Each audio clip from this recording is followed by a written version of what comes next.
Allah is most powerful for their aid. They are those who have been expelled from their homes. Muhammad's plans for the defense of the community now began to include the word jihad. It is a term that is often cited by those who oppose Islam as evidence of the religion's reliance on violence and war. But the true meaning of jihad is something quite different. Jihad comes from the Arabic root jahada, which means struggle.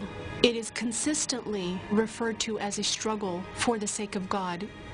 If the jihad is financial, you respond financially. If the jihad is violent, you respond violently. And these become ways, again, of reestablishing peace. But in history, that notion of jihad then comes to be appropriated and hijacked at a very early period by extremists, and that then connects to what extremists like Osama bin Laden and Al-Qaeda do much later on, taking this concept of jihad to legitimate what they choose to do. Muhammad had spoken about jihad while the Muslims still lived in Mecca, but the new revelations now stressed a different side of jihad. They came at a time when Muslims in Medina were fighting for survival, for most had not been permitted by the Quraysh to leave Mecca with any valuables. When Muhammad and his followers arrived in Medina, of course they were then, in a sense, exiles from their hometown. They were, to put it bluntly, unemployed. They didn't have any obvious source of support. They weren't date farmers, and all the available land in this agricultural settlement was already spoken for, so they began to make raids.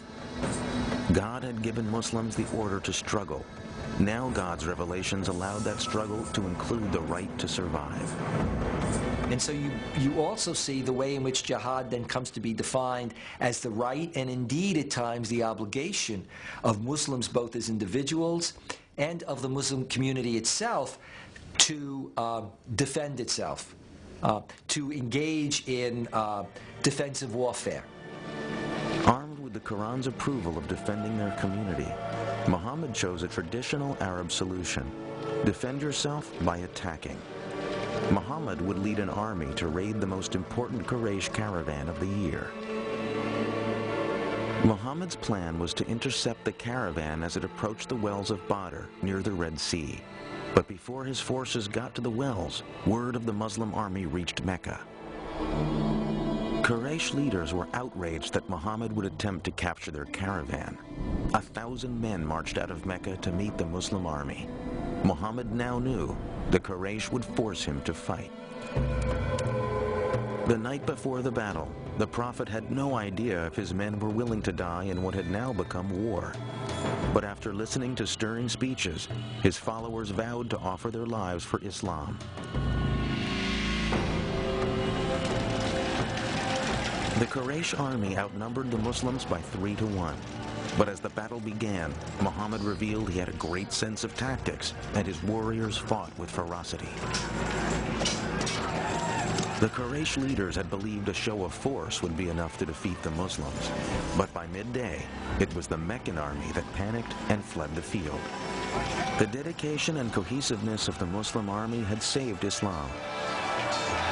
Now Islam would reveal itself to be not only worthy of victory, but capable of compassion as well.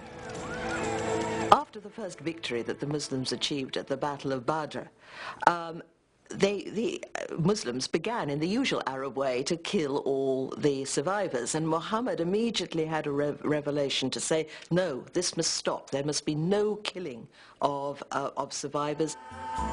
Muhammad had set his eye on a more distant goal. The Muslim warrior's enemy of today must tomorrow become his brother in faith.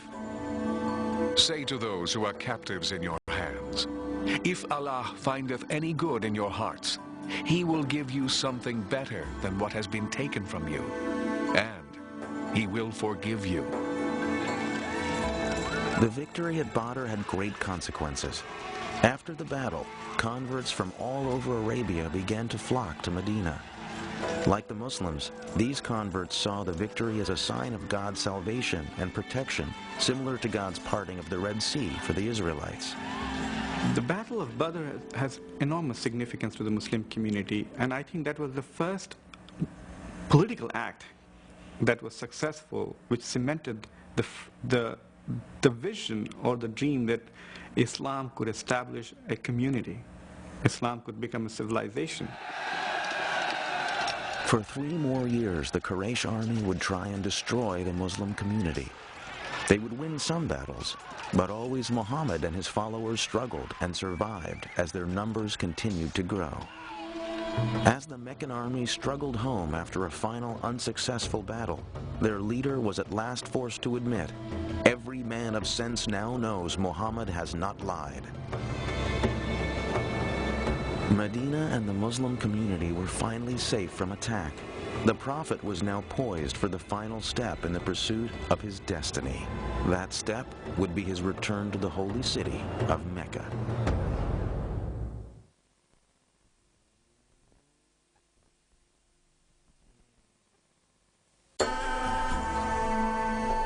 Muhammad's life in Medina was austere but comfortable. He had few possessions but wanted for nothing. He lived in quarters attached to the mosque, usually spending each night in the room of another of his wives. Muhammad's wives were a diverse group.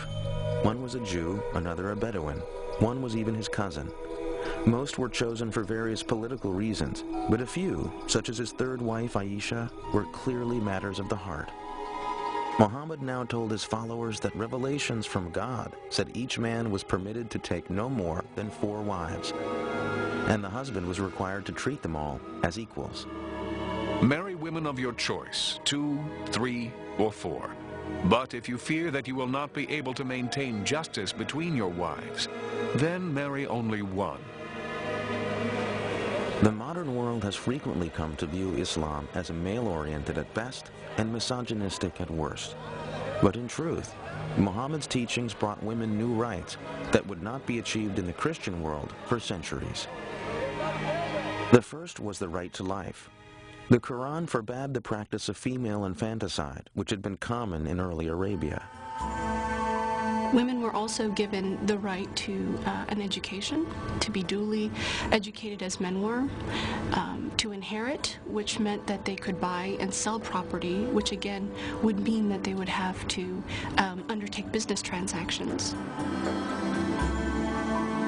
The custom of Muslim women wearing veils is mistakenly pointed to as another indication of Islam's prejudice against women.